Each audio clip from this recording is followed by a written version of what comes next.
I never wanted to be a hero. In fact, I always hated the idea. Heroes die young, leave broken families behind, and are rarely remembered for who they really were. My name is Callum Hayes, and I'm just a space systems engineer. My specialty is fixing things. Broken satellites, defective probes, anything that needs a human touch to get back online. But now, as I float here in the suffocating silence of space, I realize I may have underestimated the weight of my choices. It all started 2 weeks ago, when NASA received something impossible. A transmission from an unknown object that had entered the solar system. It wasn't an asteroid or comet, as initially suggested. It was a gigantic structure, sculpted into shapes that defied the laws of physics, and inside it, something that seemed alive. The transmission made no sense. A chaotic sequence of signals that our computers translated into coordinates. Coordinates that pointed directly to the object. They sent me because I'm good at my job, but also because no one else wanted to go. Not after what happened to the last team. 3 astronauts sent to investigate vanished without a trace. Their communication capsules remained active for a few hours, transmitting sounds that still haunt me during the rare moments I managed to sleep. Screams, whispers, laughter that wasn't human. But my reason for accepting the mission wasn't bravery or a sense of duty. It was something much more selfish. Something I can barely admit to myself. My daughter, Lily, is only 8 years old. Ever since her mother left us 2 years ago, I've tried to be both father and mother to her, but I'm not good at it. I've spent so much time working that I barely remember the sound of her laughter lately. When they offered me this mission, I saw a chance to make up for all of that. The pay would be enough to ensure she has the life she deserves. Private school, college, security, everything I've never been able to give her. Now, looking out, the porthole of my ship, I feel the weight of that decision pressing against my chest. The object looms in the distance, a colossal and irregular shape that seems to pulse softly against the starry backdrop. It looks alive, breathing in slow, heavy cycles. My instruments can barely register its composition. It's as if it's made of something that doesn't belong to this universe. Approaching it was like swimming against an invisible current.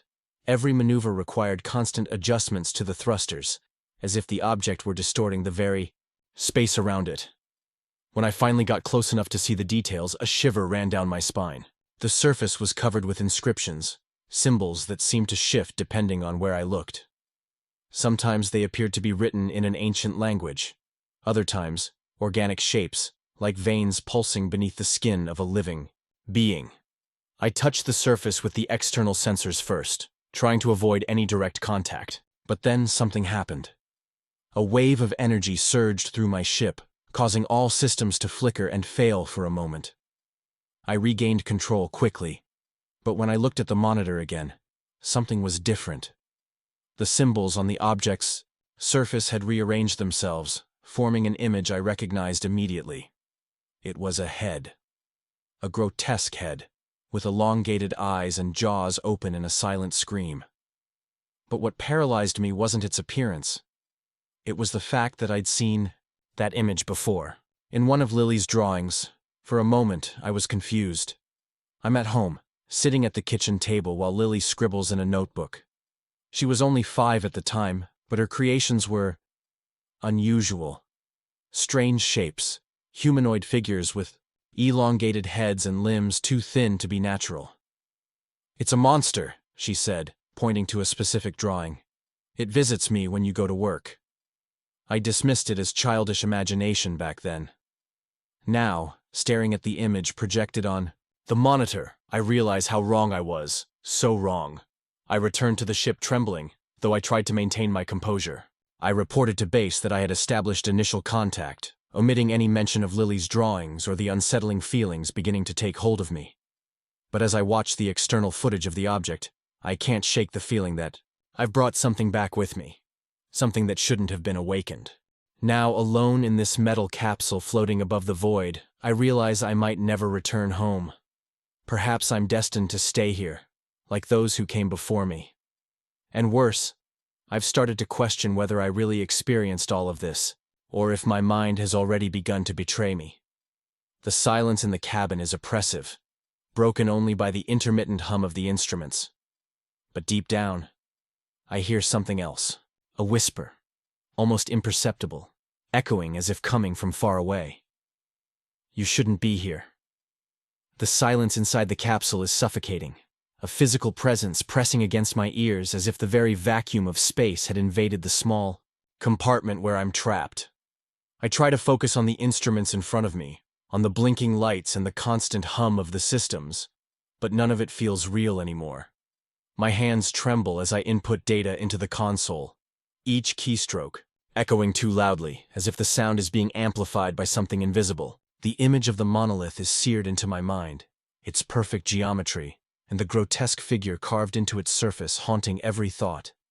I can't shake the feeling that it's watching me, even now, through the external cameras mounted outside the ship. I try to convince myself it's just paranoia, that this is what happened to the others too, right? Paranoia. Stress. Words created to dismiss the inexplicable. But I know better now. I felt it. The cold, invasive presence radiating from the monolith. It doesn't just exist, it knows. And whatever it knows, it shares in fragments, whispers that nest in my mind like parasites. I hear them again now, faint but unmistakable, intertwined with the hiss in my earpiece. You are not worthy, they hiss. You are too small. My stomach churns, and I grip the edge of the console to steady myself. The nausea isn't new. It's been growing ever since I touched the monolith, but this time it's worse. It's as if my body is rejecting something, pushing back against an infection I didn't even know I'd contracted. My vision blurs for a moment, and when it clears, I see something reflected in the glass of the monitor. A shadow, tall and impossibly thin, standing just behind me. I spin around quickly, my heart hammering in my chest, but there's nothing there. Just the empty cabin, the dull glow of indicator lights, and the crushing darkness beyond the windows. Stay calm, Callum, I mutter to myself, though the words sound hollow even to me. This isn't how it's supposed to be. I was supposed to collect data, analyze samples, and return home with answers, or at least questions we could work with. Instead, I'm falling apart, piece by piece, my mind unraveling at the edges like old fabric. Every instinct screams at me to leave, fire up the engines, and get as far away from this place as possible. But I can't. Not yet. If I abandon the mission now, everything will have been for nothing. Worse, they'll send someone else. Someone who might not survive long enough to warn the others about what's really here. I force myself to review the scans I took during my approach to the monolith. The readings are wrong. They don't match any known material or energy signature. The organic matter detected within the structure pulses irregularly, almost like a heartbeat, but slower. Slow. Ancient. As I stare at the data, patterns begin to emerge. Symbols, shapes that seem to shift and reorganize before my eyes. At first, I think it's a system malfunction, but then I realize it's intentional. The monolith is communicating, not with words, not with images, but with something deeper, something primal. It's rewriting my perception, layer by layer, until I'm no longer sure what's real and what's imagined. The hours blur together, each one heavier than the last. Sleep is impossible.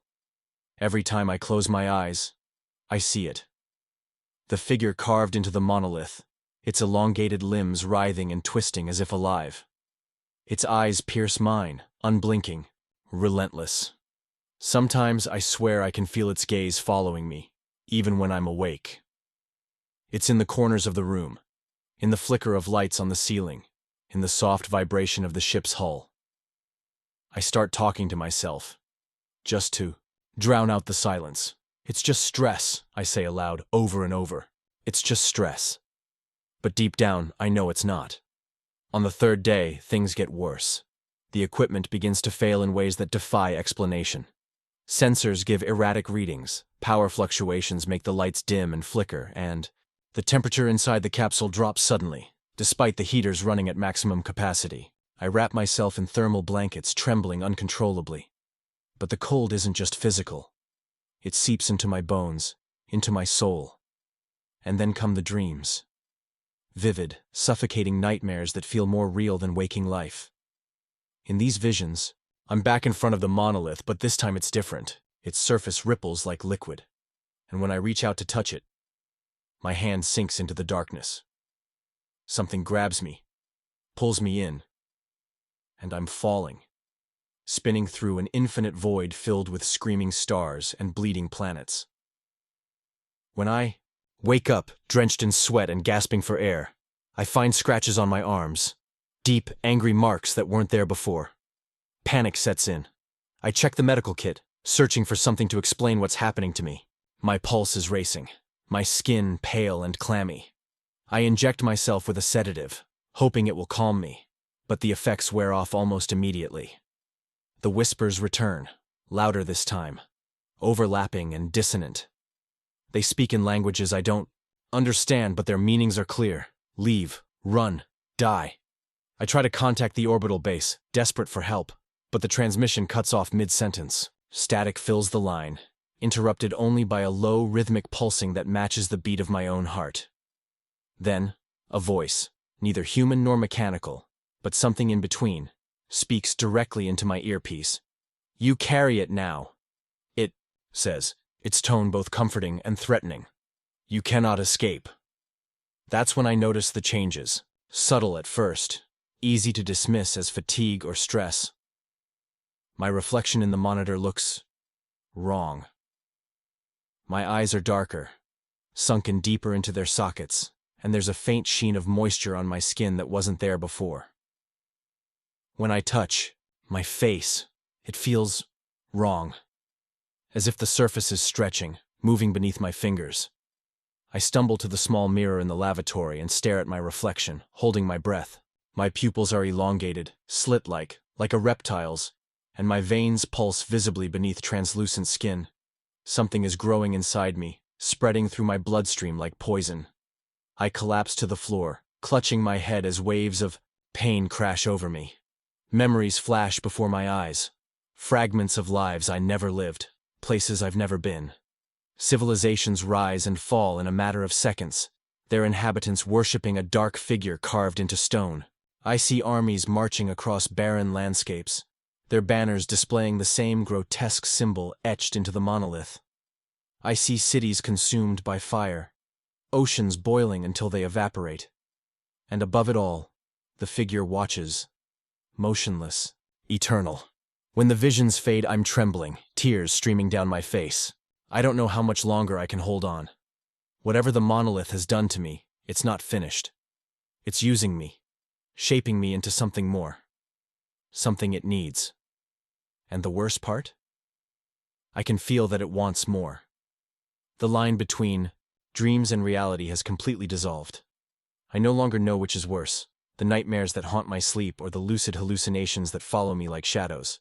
Every movement feels heavy, as if gravity itself has doubled in intensity, pulling me closer to the surface of this cursed satellite. My body aches with a pain that isn't just physical, it's existential, a weight pressing down on my soul. The air inside the capsule tastes metallic, rancid, and every breath feels like inhaling shards of glass. I try to focus on routine tasks, checking oxygen levels, monitoring radiation exposure, anything to distract my mind from the growing fear. But nothing works. Even the simplest actions require monumental effort, as if my limbs are no longer fully under my control. When I look at my hands, they tremble uncontrollably, my fingers twitching in ways that seem alien, unnatural. Sometimes, when I'm not paying attention, I see something beneath my skin. Dark veins pulsing with an otherworldly light, spreading like roots digging deeper into the earth.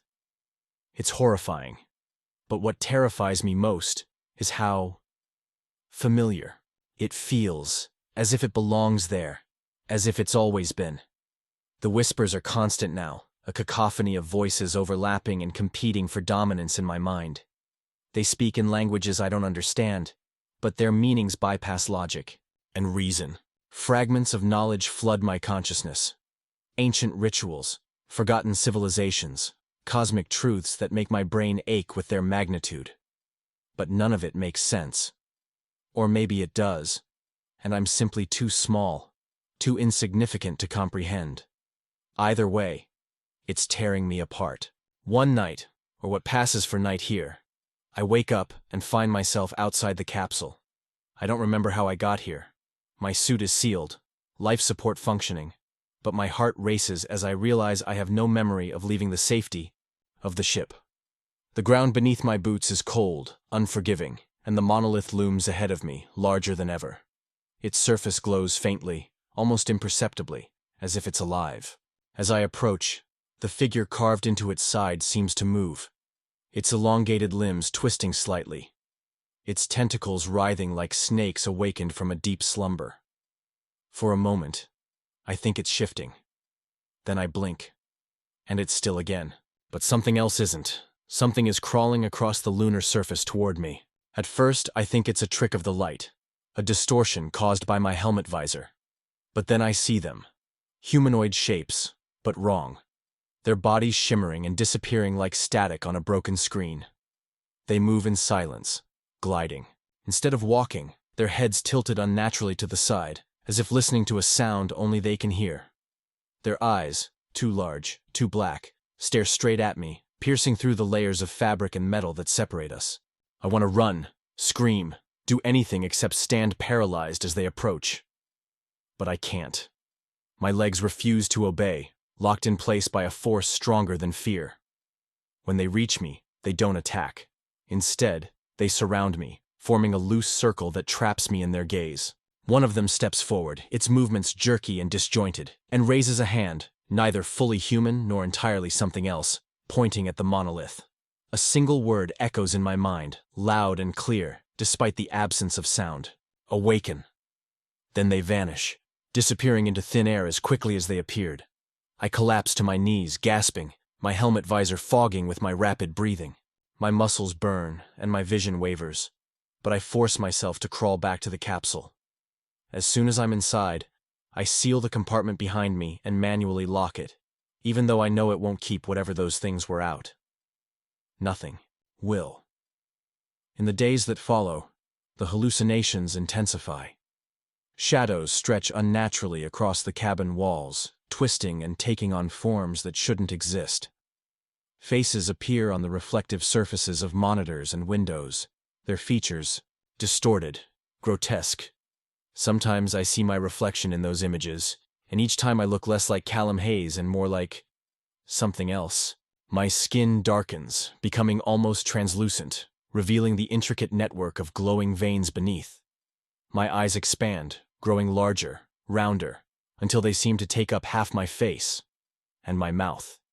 It stretches impossibly wide, filled with serrated teeth that weren't there before. I try to document everything, hoping that someone, somewhere, will find my records and piece together what happened here. But the words come out jumbled, fragmented, as if my thoughts are being rewritten before they reach the page.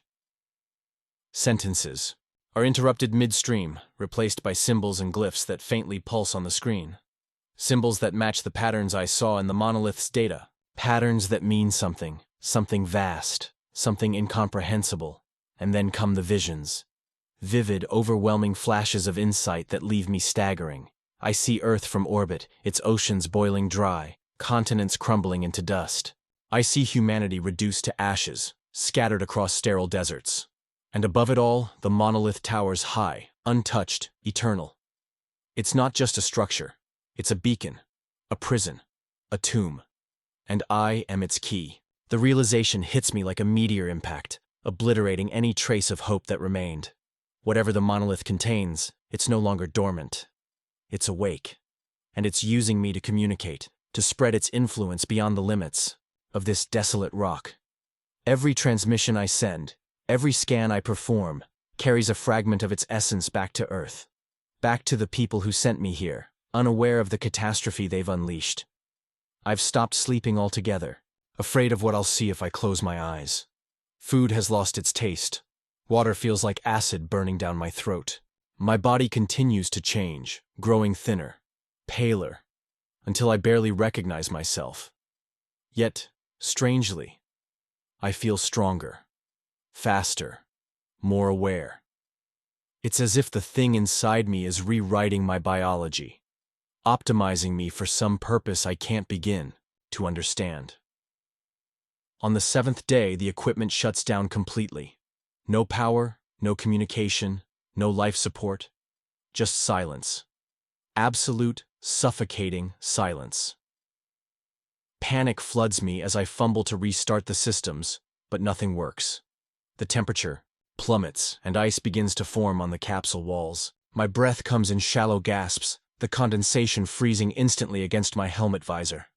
I know I don't have much time. That's when I hear it. A sound so low and resonant that it vibrates through my entire body. It's coming from outside, from the monolith.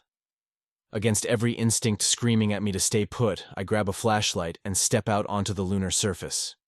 The beam cuts through the darkness, illuminating the colossal structure in front of me. Its surface ripples, again like liquid, and this time I see it clearly. Cracks forming along its edges, spreading outward like spiderwebs. Light spills out from within, cold and blinding, and the whispers return, louder than ever. They're not just in my ears now.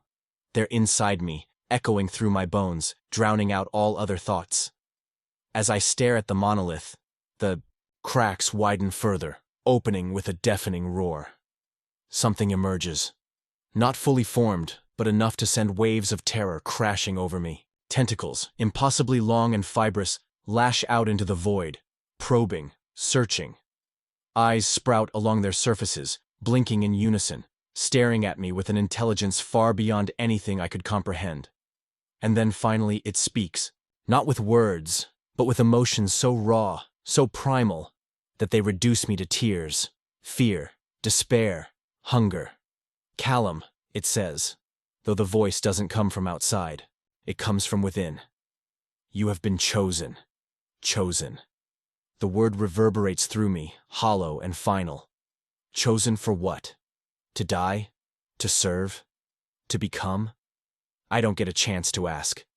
The tentacles envelop me, lifting me off the ground, pulling me closer to the monolith. My suit tears, exposing me to the vacuum of space, but I don't suffocate.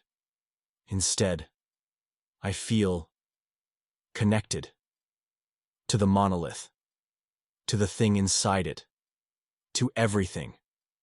And as my consciousness fades, consumed by infinite darkness, I realize the truth. I should never have left. The connection is complete now. There's no longer any distinction between me and the monolith, between my mind and the entity that inhabits its core. I am an extension of it, a conscious fragment of something too vast to be comprehended by any human being.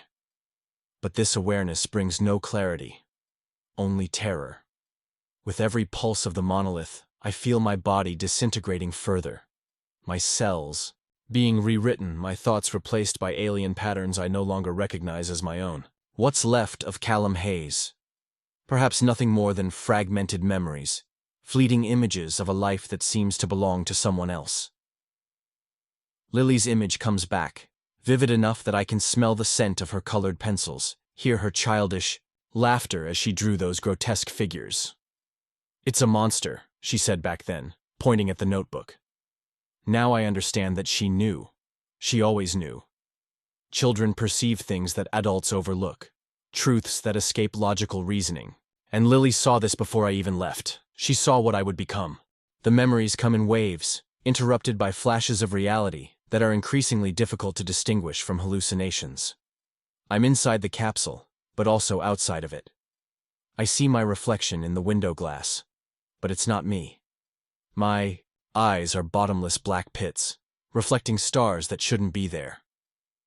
My skin glows faintly, as if translucent, revealing veins that now seem made of liquid light, pulsing in strange rhythms that don't match my heartbeat. I touch my face and feel it changing, reshaping, like clay in the hands of an invisible sculptor. I scream, but the sound comes out distorted, guttural, almost as if it wasn't produced by human vocal cords. The whispers are constant now, a deafening cacophony that echoes directly in my mind. They aren't words in the traditional sense, but meanings that invade my consciousness without passing through the filter of language. They are instructions, orders, warnings. They tell me to keep going, to move forward, to complete the cycle. But complete what? What is the purpose of all this? These questions hammer at my brain, but there are no answers. Only the oppressive certainty that something greater, something ancient and incomprehensible, is awakening, and I am merely an insignificant piece on its board. I try to resist, but resistance makes no sense. It's like fighting against the air itself. My will has been drained from me, replaced by a primal impulse I cannot control. I walk toward the monolith again, though I don't know how my legs still work. Each step is agony, as if the ground were alive and trying to suck my feet into it. But I keep walking because I have no choice. Something pulls me, guides me, forces me onward. When I approach the monolith, it looks different. Its cracks are wider, emitting a bluish light that dances like frozen flames. The figure carved into its surface moves slowly, its tentacles writhing, like snakes about to strike. I feel it waiting for me, watching every move I make. Then, when I reach out to touch it again, something happens. A burst of energy envelops me, lifts me off the ground and drags me inside the monolith. There's no pain, only a sensation of dissolution, as if my body is breaking apart into particles of cosmic dust. Inside the monolith, there is no space or time. It's an infinite void filled with sounds that shouldn't exist. Silent screams, distant murmurs, laughter echoing like thunder. Indistinct shapes float around me, humanoid but wrong, their bodies bending and twisting at impossible angles.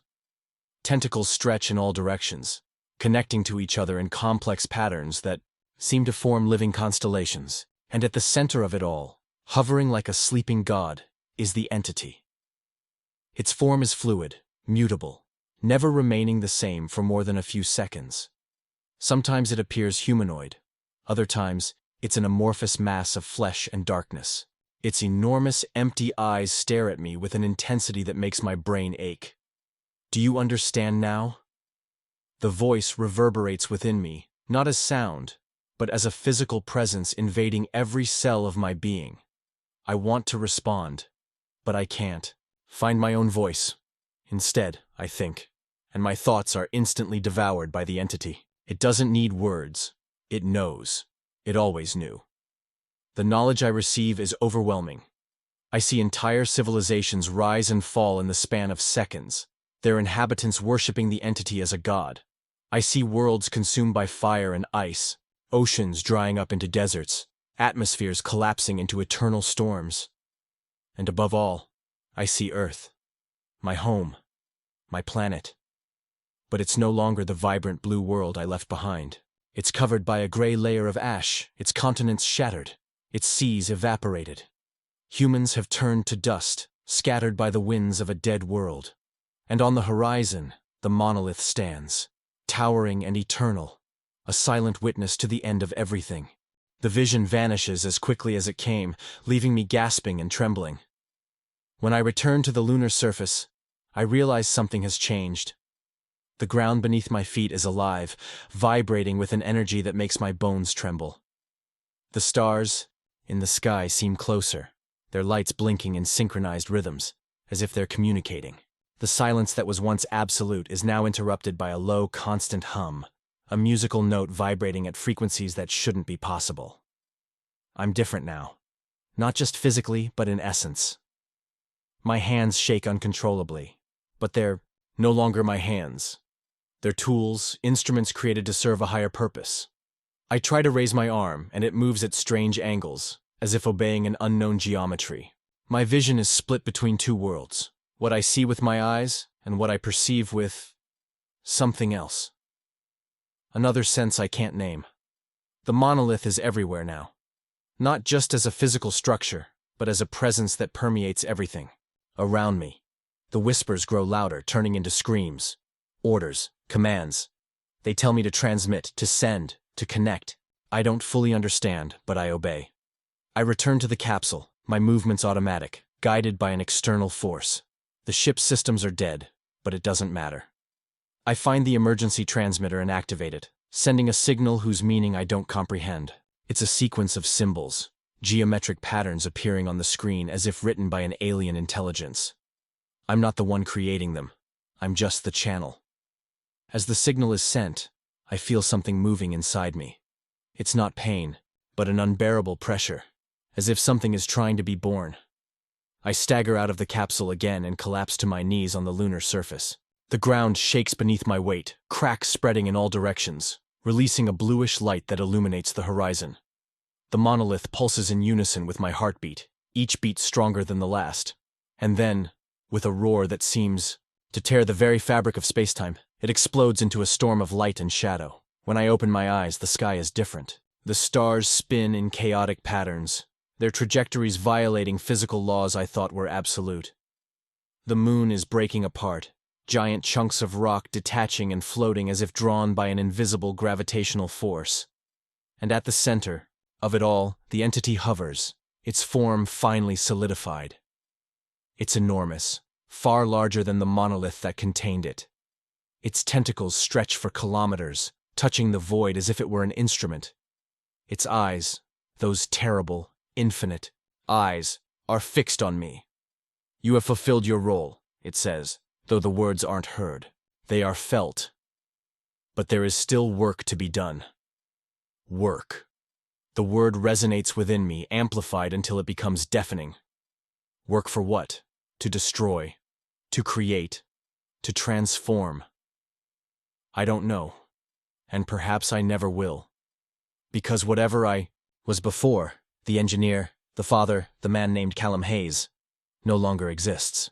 I am just a fragment, an echo of something much greater. A messenger. Earth is close now, visible as a distant blue dot in the sky. I can feel it calling, its energy pulsing like a beacon. The entity watches me, waiting. I know what I need to do. I activate the capsule's engines, though they don't respond to my hands. It's as if the ship is alive, following orders that don't come from me. I take off from the lunar surface, leaving behind the growing chaos, the monolith exploding in a storm of light and shadow. But I know this isn't an escape. It's the beginning of something far worse. As I approach Earth, I see subtle changes on the planet. Global electrical storms cover the continents, lightning cutting across the sky at irregular intervals. Oceans boil, releasing steam that condenses into dense clouds blocking out the sunlight. And then, amid the chaos, I see shapes, humanoid figures, but wrong, hovering over cities like specters. They're waiting, watching. I don't know what will happen when I get there. Maybe it's the end. Maybe it's just the beginning. All I know is that I'm no longer human. I'm something more, something less. I'm the messenger of the ancient god, the harbinger of catastrophe, and there's nothing I can do to stop it. The silence returns as I cross Earth's atmosphere. But it's not a comforting silence. It's heavy, dense, as if the very air is holding its breath. The Earth below me is dying, its colors fading, until only gray remains. And at the center of it all, the entity waits, patient and eternal. It has always been here. It has always watched us. And now, finally, the time has come to awaken. The descent toward Earth feels like falling into a bottomless abyss. The capsule vibrates violently, its systems failing one by one as I tear through the atmosphere. The sky around me is consumed by global electrical storms, lightning slicing across the horizon at irregular intervals. As if the planet itself is trying to defend against something it doesn't yet understand. But I know better. It's already too late. My mind, or what's left of it, is fragmented, torn between human memories and alien impulses. I see flashes of Lily again, her childish laughter echoing like a distant memory, almost unreachable. She holds the notebook where she drew those grotesque monsters, and for a moment, I feel a pang of regret. I should have stayed with her. I should have been a better father. But these thoughts are quickly drowned out by the voice of the entity, now as present as my own heartbeat. "You have served well," it whispers, not as words but as raw emotions flooding my consciousness. But your role is not yet complete. When we land, or perhaps crash in a desolate field, I know the impact should have killed me, but I didn't die. I can't die. My body is no longer human. My hands tremble as I try to open the hatch. but I realize I don't even need to touch it. The door tears open on its own, ripping apart like paper under the force of something invisible. The air outside is heavy, charged with electricity, and each breath burns like acid. I stumble out, my legs moving at impossible angles, as if obeying an unknown geometry. My reflection in the puddles of water is unrecognizable, eyes black as holes in space, translucent skin revealing veins pulsing with bluish light. I am a puppet, an instrument, and I am ready. The landscape around me seems alive. The trees twist as if in pain, their branches bending away from me. The ground trembles beneath my feet, cracks spreading in all directions, releasing a dense mist that glows faintly. As I walk, figures begin to emerge from the darkness. They are the same wrong humanoid beings I saw on the moon, their forms flickering like static on a broken screen. They surround me, forming a wide circle, but they don't attack. They're waiting, watching, serving. I feel the call now, so strong that I can barely think of anything else. It's like music, a dissonant melody resonating directly in my core. Each step I take brings me closer to the epicenter, an abandoned city rising on the horizon like a scar on the world. The buildings are twisted, their structures violating physical laws as if space-time itself were folding around them. At the center of the city stands something, a black obelisk identical to the lunar monolith but much larger. It pulses in unison with my heartbeat, each beat louder, more intense, until all I can hear is the sound of awakening. The whispers return, 1,000 times louder than before. They're no longer just inside my head. They're everywhere, echoing, in the wind, in the thunder, in the distant cries of birds that fall dead from the sky. Orders, commands, revelations. Connect, they say. Complete the cycle. There's no choice. There never was. I stagger toward the obelisk, my legs, moving automatically, guided by an external force. When I touch its surface, a burst of energy envelops me, lifting me off the ground and pulling me inside. Inside the obelisk, there is no space or time. It's an infinite void filled with sounds that shouldn't exist. Silent screams, distant murmurs, laughter that echoes like thunder. Indistinct shapes float around me, humanoid but wrong, their bodies bending and twisting at impossible angles. Tentacles stretch in all directions, connecting to each other in complex patterns that seem to form living constellations. And at the center of it all, hovering like a sleeping god, is the entity. Its form is fluid, mutable, never remaining the same for more than a few seconds. Sometimes it appears humanoid. Other times, it's an amorphous mass of flesh and darkness. Its eyes, those terrible infinite eyes, are fixed on me. You have fulfilled your purpose, it says, though the words aren't heard. They're felt, amplified until they become deafening. But there is still work to be done. Work. The word reverberates within me, amplified until it becomes unbearable. Work for what? To destroy? To create? To transform? I don't know, and maybe I never will. Because whatever I once was, the engineer, the father, the man named Callum Hayes, no longer exists. I am just a fragment, an echo of something far greater. A messenger. Earth is close now, visible as a distant blue dot in the sky. I can feel it calling, its energy pulsing like a beacon. The entity watches me, waiting. I know what I need to do. I activate the capsule's engines, though they don't respond to my hands. It's as if the ship is alive, following orders that don't come from me. I take off from the lunar surface, leaving behind the growing chaos, the monolith exploding in a storm of light and shadow. But I know this isn't an escape. It's the beginning of something far worse. As I approach Earth, I see subtle changes on the planet. Global electrical storms cover the continents, lightning cutting across the sky at irregular intervals. Oceans boil, releasing steam that condenses into dense clouds, blocking out the sunlight. And then, amid the chaos, I see shapes. Humanoid. Figures, but wrong, hovering over cities like specters. They're waiting, watching. I don't know what will happen when I get there. Maybe it's the end. Maybe it's just the beginning. All I know is that I'm no longer human. I'm something more. Something less. I'm the messenger of the ancient god, the harbinger of catastrophe, and there's nothing I can do to stop it. The silence returns as I cross Earth's atmosphere, but it's not a comforting silence. It's heavy, dense, as if the very air is holding its breath. The Earth below me is dying, its colors fading until only gray remains. And at the center of it all, the entity waits, patient and eternal. Has always been here.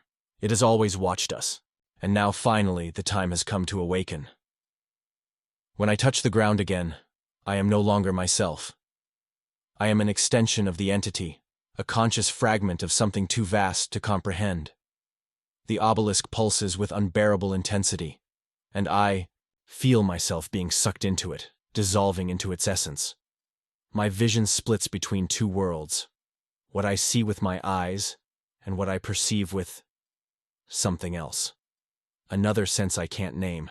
The obelisk is everywhere now, not just as a physical structure but as a presence that permeates everything around me. The humanoid figures advance, their forms flickering like flames. They touch me, their fingers cold as ice, and I feel my consciousness expanding.